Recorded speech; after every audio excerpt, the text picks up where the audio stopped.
You cannot prove a math disability. It is an opinion. You cannot prove ADHD, conduct disorder, emotional disturbance. It is an opinion. And my problem with black parents is you keep on taking your sons down to the clinic to get a white person's opinion on whether they have ADHD. You want a white person's opinion on whether they have a reading disability. You want a white person's opinion on whether they have a math disability. Can I ask you a question? Why is the white man's opinion worth any more than your own? Ain't no need for all this testing. Y'all think labeling your child is a solution. Don't you know they're going to struggle even more after they go in special ed? Because how can you catch up going slower than everybody else? And what a lot of you don't know is when you try to pull them out and put them in a private school, the private school can reject your child because in America, private schools do not have to accept children with IEPs.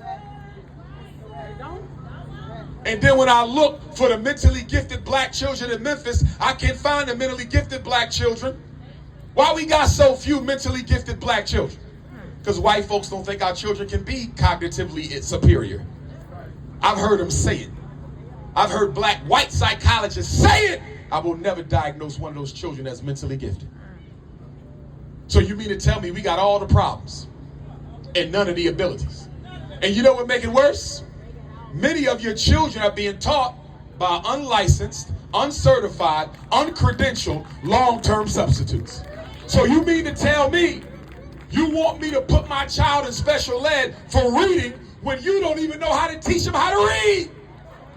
You want me to put my child in special ed for math and you can't even teach them how to count? And y'all go to these meetings, y'all don't ask no questions. See, when I go to the meetings, I would say something like, my son is in the 5th grade reading on the 3rd grade level. How many other children in this class is reading on that same 3rd grade level? And if the other kids in the class are 2 grades behind, just like my son, isn't this a teaching problem and not an IEP problem? And when the school tells you he don't know how to act, you got to come pick him up. Oh, no, I'm not picking him up. It's your job to educate my son. And if your son does have so-called ADHD, which I don't support, but if he got the label, let's use it to help him. If your son got an ADHD label and the school is calling you to come pick him up, you tell them it's time for a 504 accommodation plan.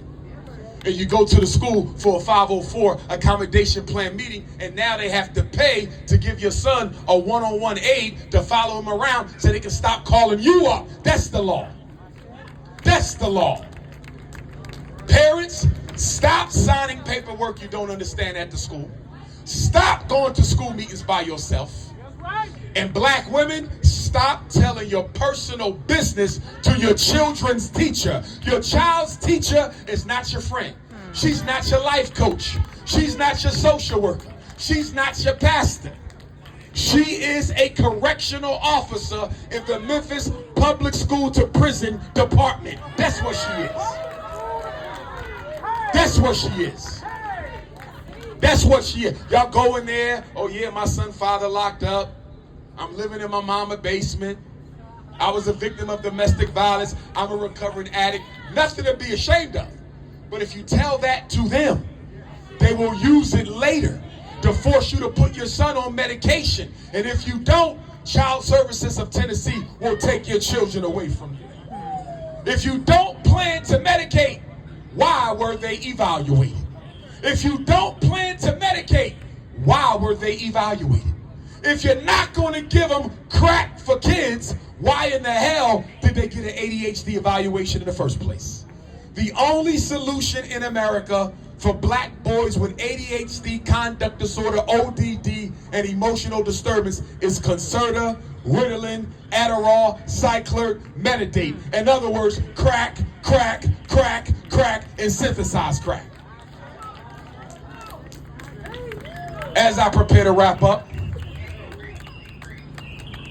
brothers and sisters, we got some difficult days ahead. Dr. King said it 55 years ago tonight. I'm saying it now. I don't think Dr. King could envision us going through what we go through right now. I don't think Dr. King knew that we would have a situation where black children in the kindergarten and first grade are being